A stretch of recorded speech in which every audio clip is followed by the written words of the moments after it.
Hey guys, Savage Joy here with Real Progressives. Tonight I am joined by Miss Deedra Abboud. She is running for U.S. Senate in Arizona. So thank you so much for joining us tonight, Deedra. We've had some requests.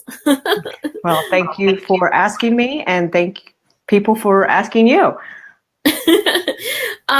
You have been endorsed by a group called Vote ProChoice. And I know you're a huge supporter of Planned Parenthood. And you've also been endorsed by Justice Dems. Can you kind of describe a little bit about Vote ProChoice? I don't believe I've ever heard of that organization.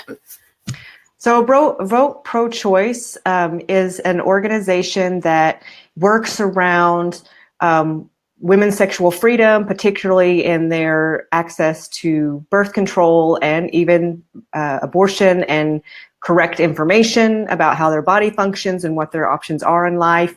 And then they work with other groups because they feel like so many of the racial issues and economic issues are tied to that. So they really work toward educating the population and promoting candidates who believe in those same messages. Awesome. Your history is really fascinating. After 15 years as a civil rights and social justice advocate, you actually went to law school, passed the bar, and opened up a law firm. Can you kind of explain how that all transpired? Well, I just fell into the civil rights and social justice aspect. Basically, it was survival for myself. Then I found out that I had an aptitude for it, and I really liked working with other groups on issues that they face so that we could have more coalition building and have more social power.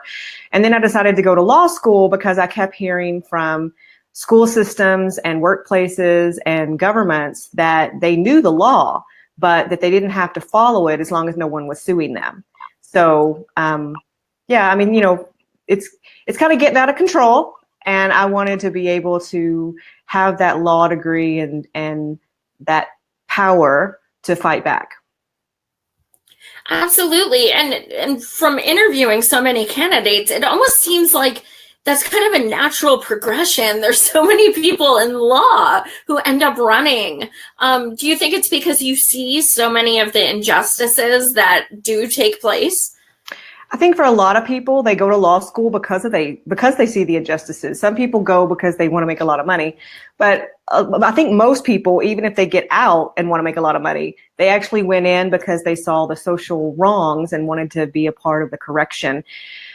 I think a lot of people who, when they finish law school, understand politics better. So they decide that they would like to go into that career choice. I didn't choose it as a career choice. I chose it as a place where I could serve the people, bringing a perspective that is not usually there, of focusing on social justice, not being confused by money and politics.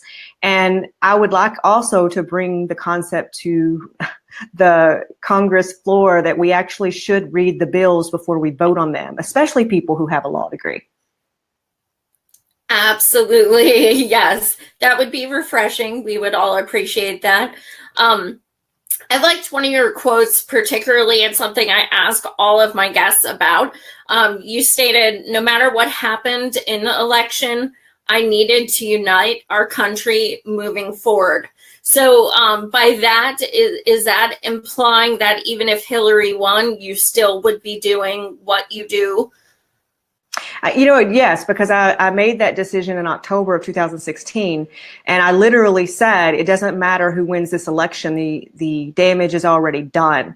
Because what I saw was now it was okay to disparage people according to their race, ethnicity, or citizenship status, and the colleagues, the other politicians, weren't holding their colleagues accountable.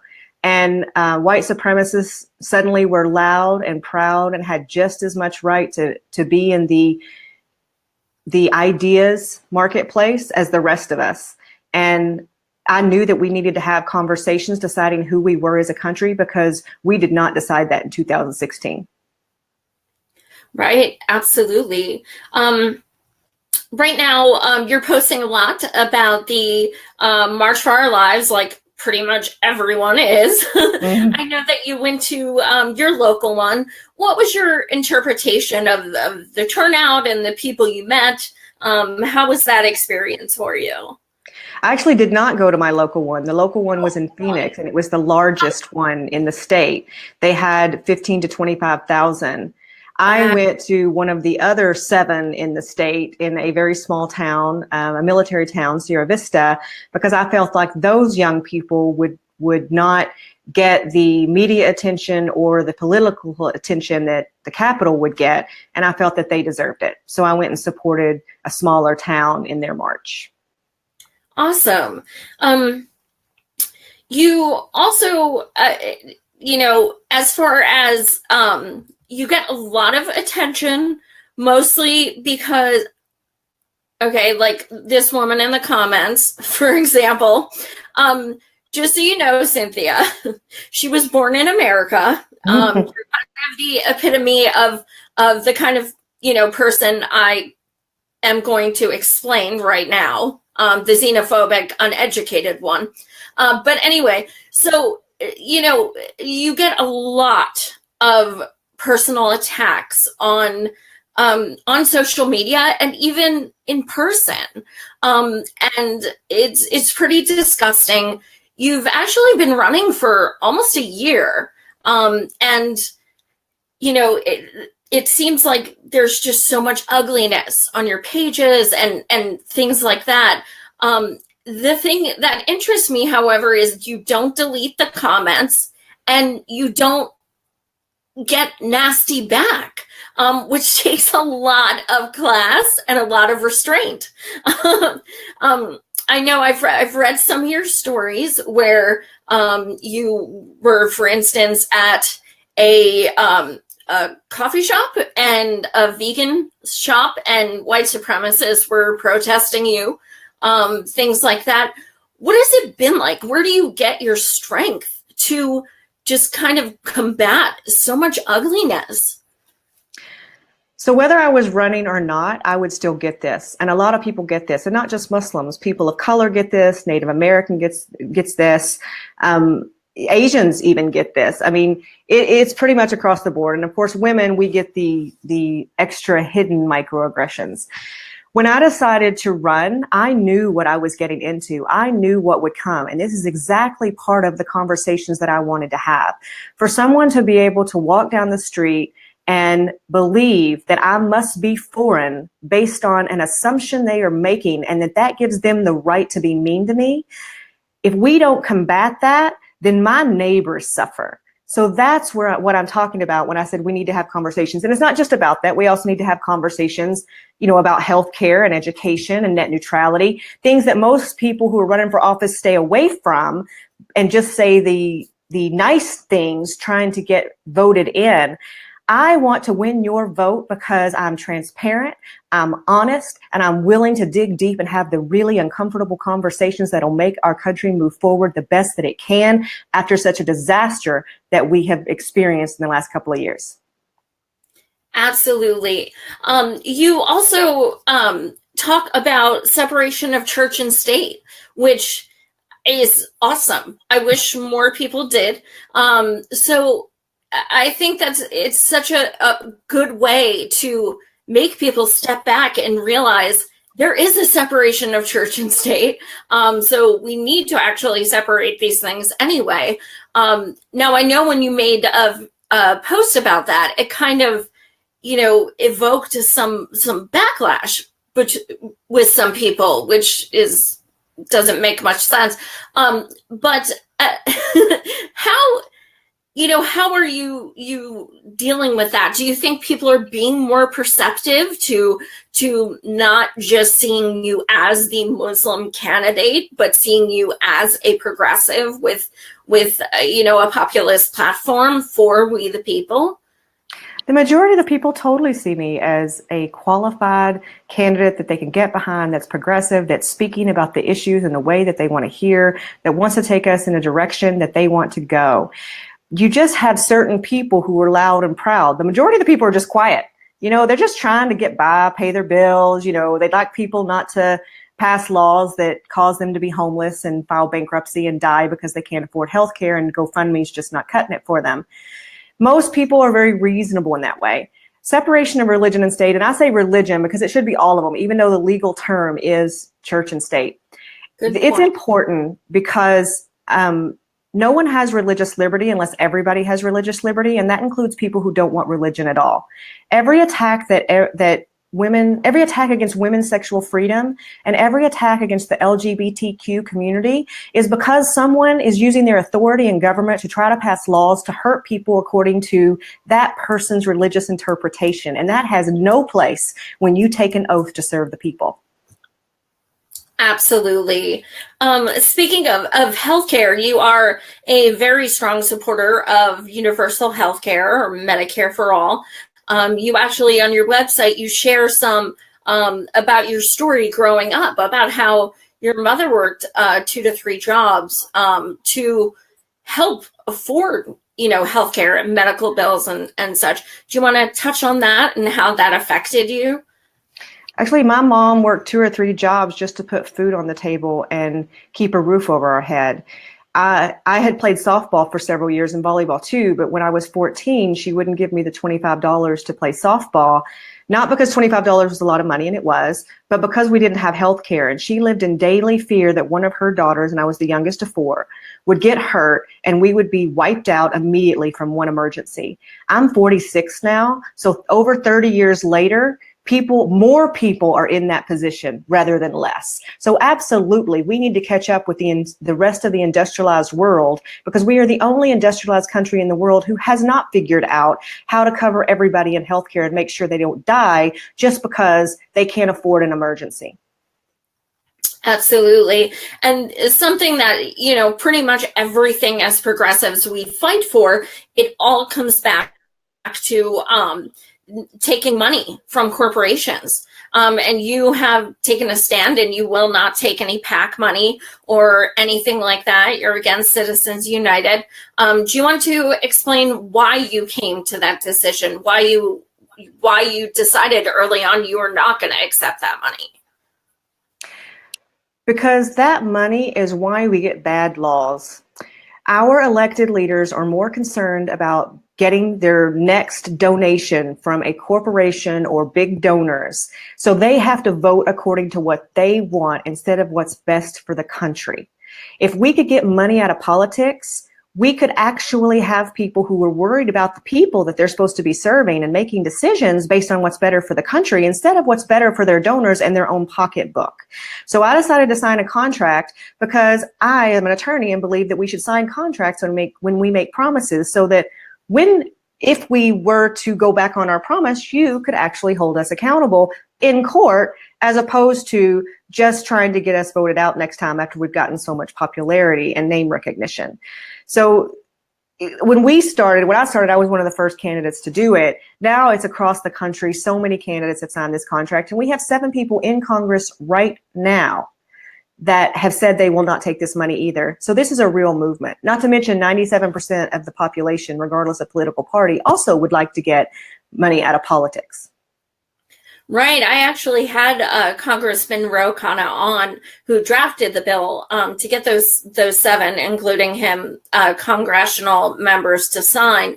And he was, we talked about how we wish there were more. That's a start. 7's good, but if we can get all you guys in there, we'll have even more.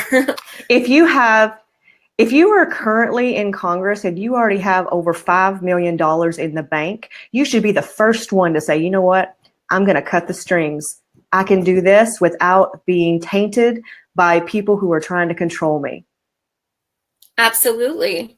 No doubt. You also, so as far as healthcare, you support universal healthcare. What about things like big pharma? We cannot have a single payer system. We cannot correct the system we have until we do 3 things. And those 3 things will actually pay for the healthcare. Number 1, we have got to cut out the insurance companies who have a 30% administration fee which doesn't even include advertising, and they're getting profits hand over fist while they're raising our premiums and lowering our benefits. So that's the first thing. The second thing is we've got to have transparency and standardization in the medical costs. You can go to the same hospital or two different hospitals in the same city, and not only are you charged differently for the same service, but you can't even find out what the price is before you have the service done. That allows us not to have any control over the medical costs. And number three, pharmaceuticals have to be brought under control. My husband has diabetes. He's not insulin dependent. He just takes a pill once a day. He has no complications from diabetes, but his medicine costs $600 a month. He can go to any country in the world, which he does because he travels internationally for business. He can go to any country in the world, buy the same medicine in the same box with the same brand name, made in the same plant for $30 to $60. We can negotiate those prices down. These companies are taking advantage of us, and no other country in the world allows that but us. Absolutely. I've worked in healthcare for about 10 years, and I see all the horror stories. It's awful. Something else you talk about on your platform that seems to kind of have lost the limelight lately is net neutrality. That's something as independent media we certainly are struggling with. Why do you feel that's important enough to put on your platform? It is one of my top 4 issues, and I've been talking about it since May because this is an absolute freedom issue.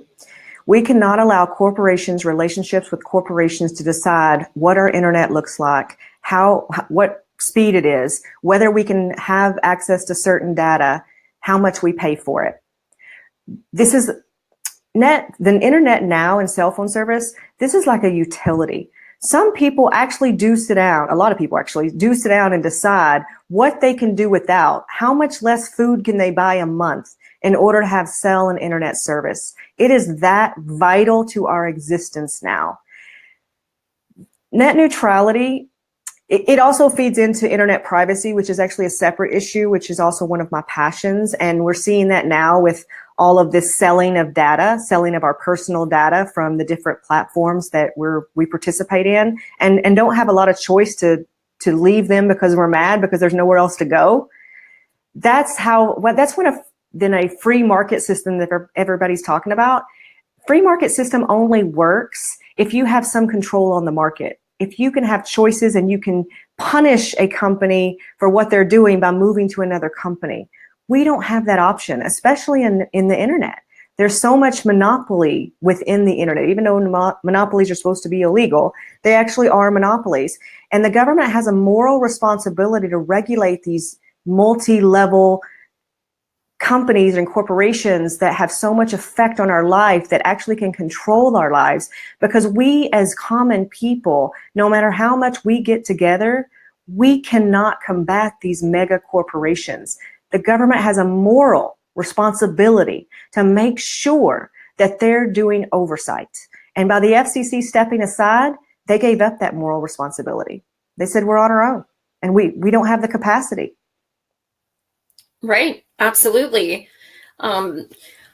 What are you afraid of, as far as your campaign goes, as far as net neutrality?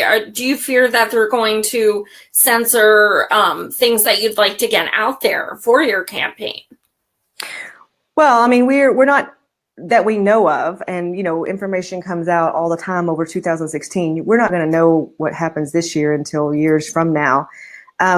And with so many algorithms, and especially Facebook and other platforms changing the way how they get information out anyway, which has nothing to do with censoring so much as just changing their algorithms constantly. So we can barely keep up with how to get information out. But it is concerning that the biggest people that would be hurt by not protecting net neutrality would be small businesses, nonprofits, and people who have websites that are not income-based, like blogs, because you can't get your information out for people even to discover you. That's a problem. Absolutely. Good point.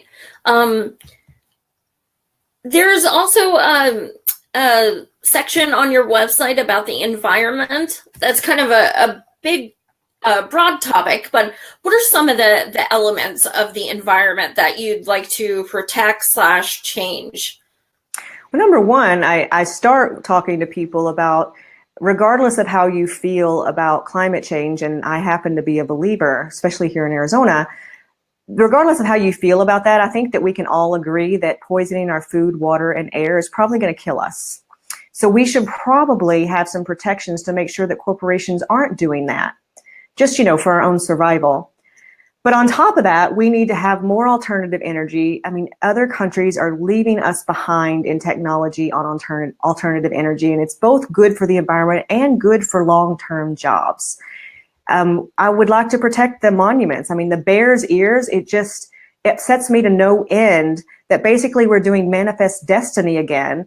And basically we are clearly going against agreements that we made with tribes to allow this land to be preserved. And instead, we're selling it to the highest bidder so that corporations can benefit, not the rest of us, but corporations sure can get a lot of money out of it.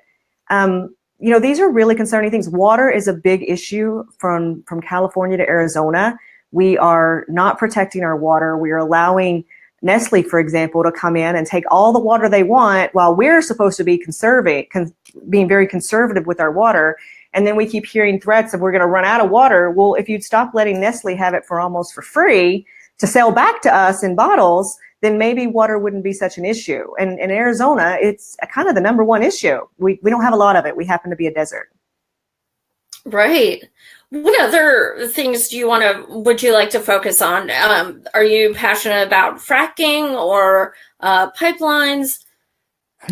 Well, neither one of those they're very dangerous. We don't even know enough about fracking, but just the anecdotal, it seems like places who never traditionally had large numbers of earthquakes started fracking and did. But even without that, we're not even allowed to know what chemicals, when they take things out of the ground, they pump something back in. It's a yin yang thing. You can't leave it empty. But we're not allowed to know what they're pumping back in, which is concerning from our environmental safety standpoint. But they have so many protections. The pipelines, again, basically we're letting the corporations do whatever they want. And the original pipeline with DAPL, they deliberately took it away from the city because, if there was a spill, it would be dangerous to the city, but they didn't mind taking it by the Native American lands. And if there was a spill, which there have been several now, if it hurt them, it would be okay. But what's more than that, because, there is some argument for, we can't be perfectly protected all the time. But this was a pipeline that we're not even benefiting from. Basically, a corporation is using that pipeline from Canada to the Gulf. It doesn't belong to us. The only thing that is benefiting is the corporation that owns the pipeline, the corporation that's selling the oil. We don't, as Americans, we don't get any benefit from it at all. Absolutely. In your area, do they have a lot of solar controlled things? Surprisingly, no, considering, we have over 300 days of sunshine a year. Right. We're pushing for it. The energy companies have said that they would do it, but then they've gone back on it. They're really pushing against it because their entire system is set up on using the non-alternative energy sources, and they want to keep their system the way it is. But, I've been to Germany. 85% of their 85% of their energy is alternative energy, and they don't even have as much sun as we do. In fact, they don't have sun very much at all. And that's a capitalist country that's expanding, and they have so much extra energy now that they actually give discounts to their people in the summer when energy is so much higher, which the people really benefit from. So there's no excuse for Arizona, the sunniest place in the United States, not to have more solar, but we could also have other forms of alternative energy. Yeah, that's a really good point. You also talk about immigration reform. How is the in the area where you live, what is the demographic? We have a very large Latino population. That is not the only immigrant population that we have, but we do have a very large one. Not all of them are necessarily immigrant either, or undocumented, although we have, a large share, considering we have a large Latino population and other immigrant populations from the beginning. As an immigration attorney, I can tell you that our system is way more broken than most people even imagine. I can tell you that I haven't taken a new case since October 2016. I have cases from 2016 that I have turned in just for, processing to go from like green card to citizenship. And all we're waiting for is the interview. And since October 2016 until today, we still don't have an interview. That's how slow cases are going now. It usually takes 3 to 6 months to get an interview. And then for the dreamers, not only do we have the majority of the population of America agrees that we need to give a path to citizenship to dreamers, and yet despite having that great support from the American people, Congress still can't seem to get it done because it's a political football to them and they can raise a lot of money and get a lot of support for it, but for both sides. But the dreamers have done absolutely everything we've ever asked them to do. They have held jobs, had background checks, gone to school, get degrees. They have no criminal convictions. They are the perfect immigrant that anybody who would apply, you would think would be the best candidate to get in. And we don't even want to keep the ones we have that have already been tried, true, and tested. Doesn't make any sense. And then the idea to compromise that even though they've, been in the system so long and did everything that we wanted and still were insecure and still we went back on and didn't do anything for them. Now the compromise is that we want to give them a green card that takes them 12 years to get to citizenship when normally it's 5 for anybody else. And they can't sponsor their family members, which every other U.S. citizen can, which basically is by definition second-class citizenship. I don't feel like that's any kind of compromise that an American should stand behind with pride. Absolutely. As far as your area or even your state, you have a lot of for-profit prisons. I noticed that wasn't on your platform. I believe it's on there somewhere, maybe with not as its own label, because I'm very vocal about private prisons. I don't believe we should privatize anything to do with health, prisons, or education, because complete privatizing without oversight, which is what we're doing, means that we're commoditizing human lives.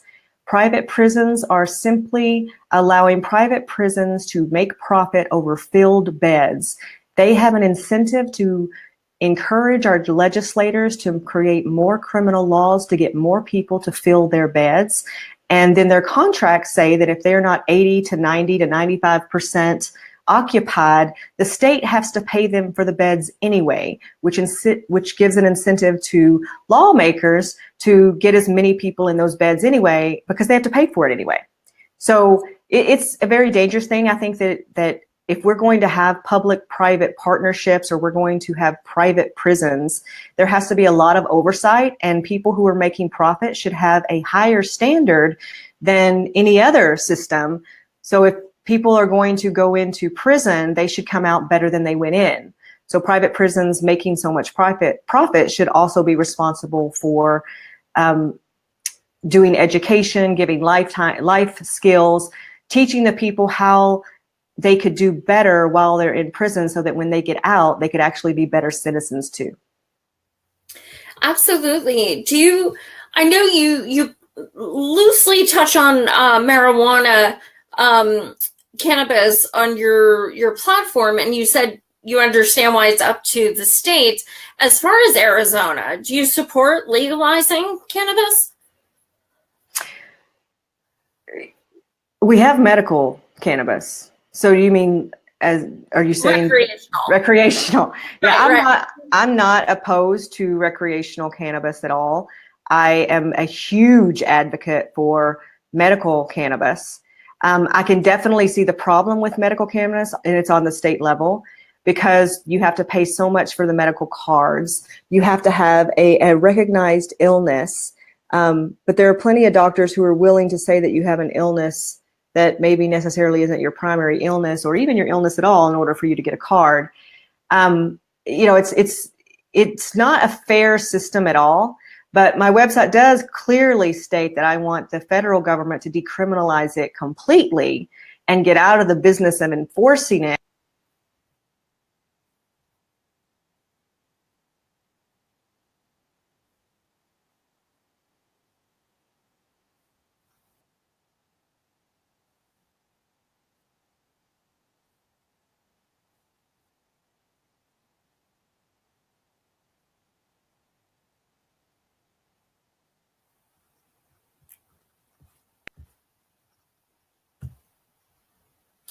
Right. Also a good point.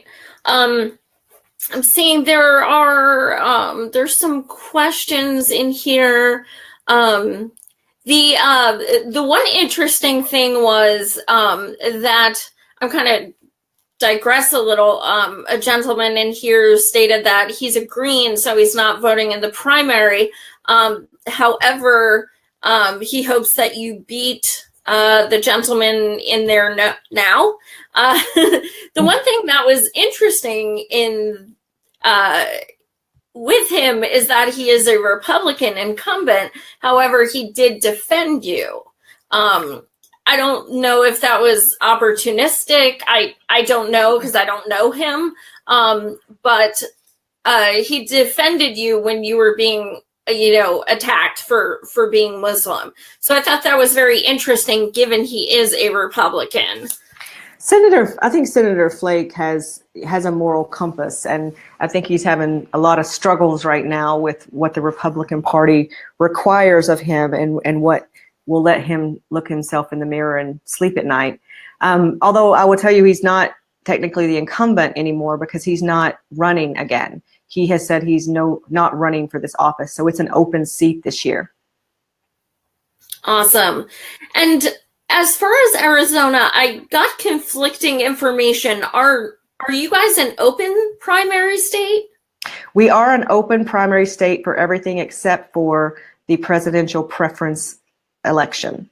So that really caused a lot of confusion in 2016, which I'm trying to make that part of my platform and educating people that you have to be, if you choose Republican or Democrat, then you can only vote in the Republican and Democrat primary, non-presidential. If you are an independent or anything else, you just have to go to the polls, or if you vote by mail, tell the voting people that you want a particular ballot. So if you're an independent, then you go to the poll and you say, I want a Democrat ballot, and they give you a ballot during the primary.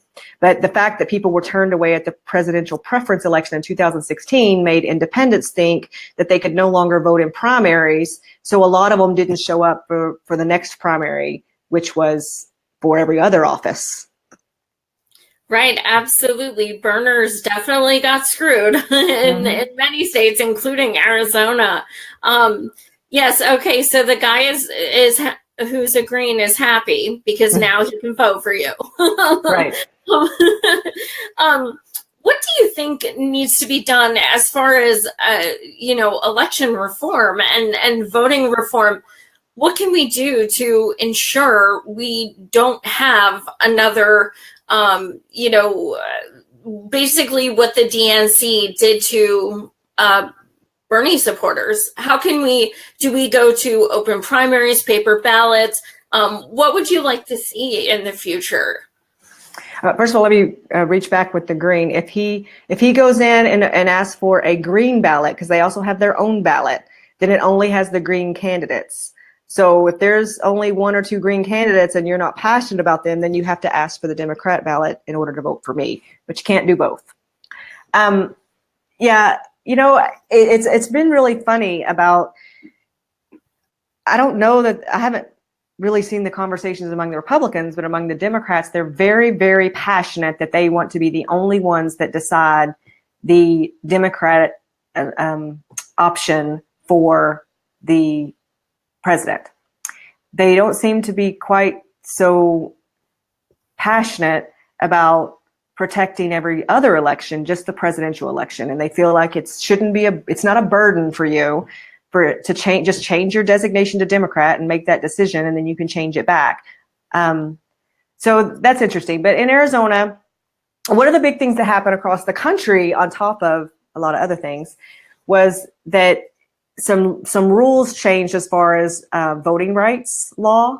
So suddenly, across the country, requirements that were in place to protect the civil rights of voting were not there anymore in 2016. So that's why you had less voting polls. They had way less polls.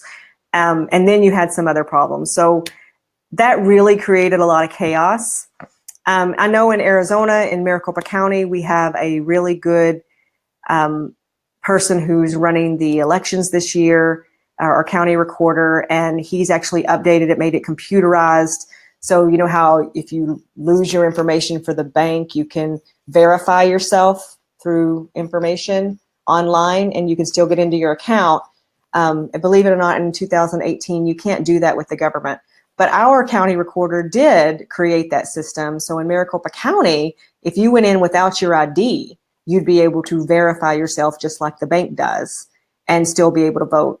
We have the vote by mail, which we're really pushing because one, it's convenient, but two, all studies show that people who get a paper ballot in the mail are way more likely to vote than people who have to go to the polls. And this year we'll have more polls because our county recorder is very ethical in that. The voter suppression is a real thing. And, just the idea that, independents don't even understand that they can vote in the primary anymore. That's voter suppression. It may not be overt, but it's still voter suppression. Absolutely. Yeah. I mean, things such as just telling people who are in line, well, they already chose, you can go home. Things like that. There's so many tactics that are used. So yeah, I'm in Pennsylvania, so we're completely closed. You have to register a month beforehand, all that stuff. So yeah, mail-in alone would make a huge difference. You do talk about the economy on your site. Do you support a federal jobs guarantee? I'm actually having a discussion with academics and people in politics about this and what it would look like. And I believe it's next week because I believe that you talk to the experts and you massage it and you figure out exactly what it looks like, not just, sound bites. That's not good enough. We actually have to be able to understand what we're talking about. So I won't go that far yet, but I will tell you that I'm very much into the concept, still learning exactly what it looks like.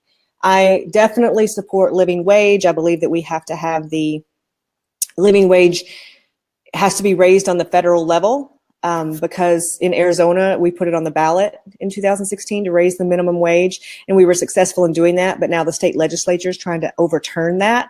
So unless the federal government has a living wage, the states can continue to roll it back. As we've seen across the country, several states are rolling back to slave labor wages. And, minimum wage was never meant to be the lowest. It was never meant to be what people were paid. It was meant to be, you can't pay people less than this because we as a society has determined that anything less than this is slave labor.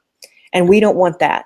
So profits have gone up, prices have gone up, but our wages are not going up. And even benefits. I mean, we just had the governor announced that he was raising the teacher wages here by, a penny or something ridiculous. But then the same time that they got their raise, the insurance companies raised their insurance premiums by exactly that same amount. So it was a wash.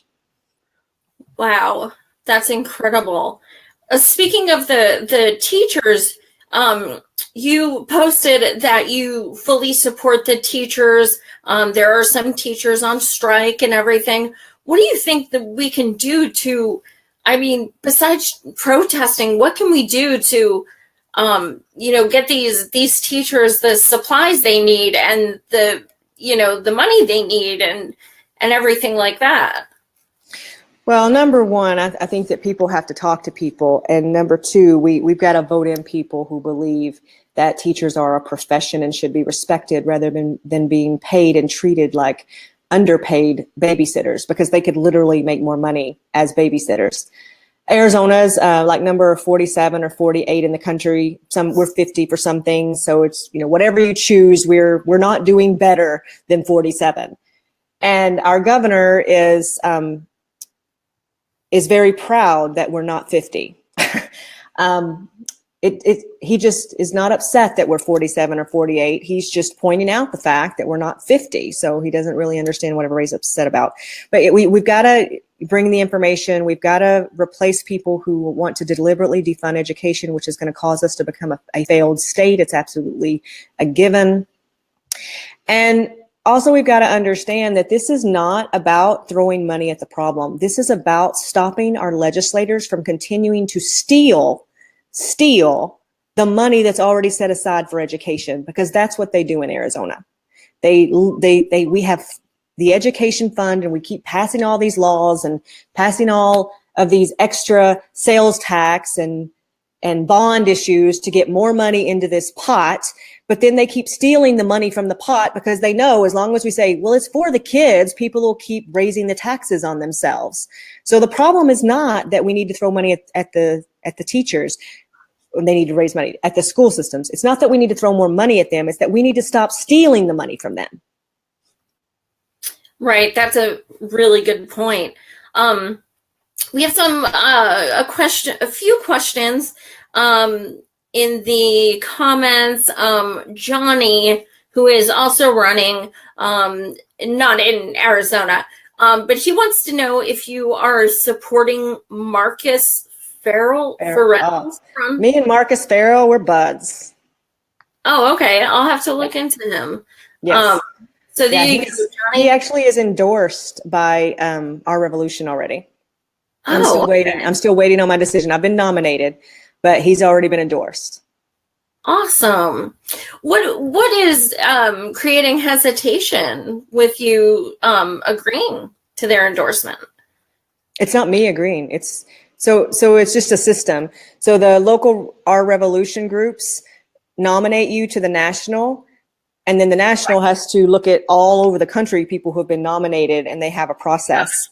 I think a lot of organizations are going slower this year because we have so many people who are running. Like just in Arizona, we have 160 candidates just on the federal and state level. We'll have primaries in almost every race. So I think a lot of organizations are kind of taking it slower this year and saying, okay, in May, we'll find out who actually gets their petitions and they'll be on the ballot. And that's when we'll make a decision. And we will be on the ballot. We have our signatures. Awesome. And before I forget, your primary is 8/28. So August 28th. Right. Okay. Pretty late as primaries go, actually. It is. Yeah, there's a couple in September, but it seems like a lot are in May. Yeah, because it makes more sense. I mean, basically, you're running against your primary opponent, assuming you have one. And then when you win, you have 2 months to reach the whole population. Right. Good point. We have a few comments about MMT. Are you familiar with what that is? What does it stand for? Modern monetary theory. Basically, federal taxes don't fund spending. So they kind of push the debt is rising. When basically we have enough money to do what we need to do. We don't have to cut this to obtain this, that kind of thing. It's more like a science than a theory, but we always like to bring it up to our guests because it's really important to learn economically. Bernie Sanders, economic advisor, promotes it and teaches it. So just kind of dropping that seed because I've read about it. I didn't recognize the initials. I've read about it. I've actually talked to some other people about it, and I was talking to some campaign people, and I said, this is really an interesting theory. but it's going to take time to learn this. And they said, yeah, probably don't take the time to learn this right now. It is a But lot. yes, it's pretty complicated. But I mean, yes, in theory, I will tell you 100%, we have the money that we need to pay for the things that need to be paid for. If we would quit giving corporate tax breaks that don't benefit us, if we would quit wasting money on things that we don't need, just so that we can spend it. I mean, there's so many ways, which will take too long, but there's so many ways you can talk about where we waste money. But, you know, it actually, I believe that you pay now or you pay later. And we can pay now for our infrastructure and for our health care, and to make sure that people have a safety net when they have an emergency and lose everything, or have a medical diagnosis, or even a mental illness that they're trying to deal with that causes them to lose everything. If we do that, then if we pay for that now, then we stop more problems. But if we ignore those problems now, we will have to pay bigger in the future. And you can see that just in education versus prison. It's cheaper to educate somebody at an Ivy League college than to send them to prison now. Right. That absolutely. Looks like trying to read these other comments. As far as you are running as a Democrat, because you're basically an open state, why did you choose to go that route?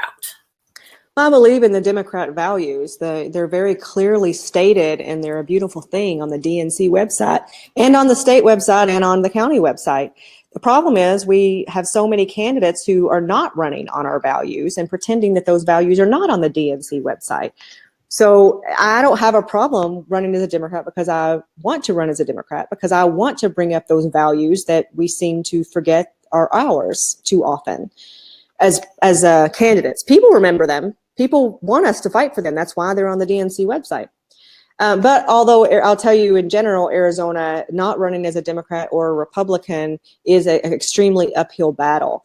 For example, I have to have around 5,600 signatures to get on the ballot as a Democrat. As an independent, I would need, I think, 30,000. Wow. So just the signatures alone. And the argument is, the trade-off is that if you're not Democrat or Republican, then you don't have a primary. And since you get to miss the primary, you should have more signatures. Although in Arizona, this is the first year we've had so many primaries. So there you go. Right. I've noticed that from a lot of states. It's just more difficult to run any other way. As far as the Democrats, the ones currently in office, it seems like a lot of what they do is just talk about the Republicans. What do you think that they should focus on? What should they talk about? How we could solve the problems and what problems to solve. We've got to get off the idea of, at least I'm better than the other guy. The moment that you say that, you've lost me. If you can't say anything good about yourself other than at least you're not as bad as the other guy, you got nothing. Right, absolutely. The DCCC came out with their new slogan, and this is the truth. You guys can look it up. Their new slogan is, I mean, have you seen the other guys? That's their slogan. God. No. That's no. I go out and I talk about the issues that are important to people. What's the problem and how do we solve it? And in a very common sense, logical way. And that's what people want to hear. I get them excited about who we are as a people, how we could unite, how much we have in common, where we could go from here. That's what people want to hear. And the idea that if we just keep people angry or scared that they'll vote is the worst understanding of psychology on the face of the earth. People who get angry and scared end up checking out. Some people, yeah, that might motivate them, but most people, especially for voting, it causes them to check out. What is the number one way to get people to go to vote is they're excited about a candidate, not scared or angry about another one. Absolutely. We definitely learned that. If you could leave one thing with our viewers to inspire them to check out your website or recommend you to other people in Arizona, what do you want to leave them with? We're an absolute grassroots campaign. If you're not human, you can't donate to us. I have made it a point to cover this state like a blanket, as a statewide candidate should. I went to 14 out of 15 counties before the end of last year. I have continued to do that. I include the entire state. I believe that I will talk to anybody, even the white supremacists. We had an event and we knew they were coming, and we didn't exclude them. We didn't do any impediment. We didn't even ask for names and emails of the people entering in order not to discourage them. And I engaged with them. And if I can talk to white supremacists, then our elected leaders and people who want to be our elected leaders can deal with a few unhappy constituents. Right on. Absolutely. Well, thank you so much for joining us, Deedra. I've wanted you to come on for a few months, so this was really exciting for me. And thank you to all who recommended her. Thank you guys for watching. Again, the primary is 8/28, so August 28th. Thank you guys for watching. And again, thank you so much, Deedra, and we wish you all of the luck. And everything is Deedra 2018. All of our social media, everything, and we're on everything. Awesome. Thank you so much for joining us. We appreciate it. Thank you. Take care. You too.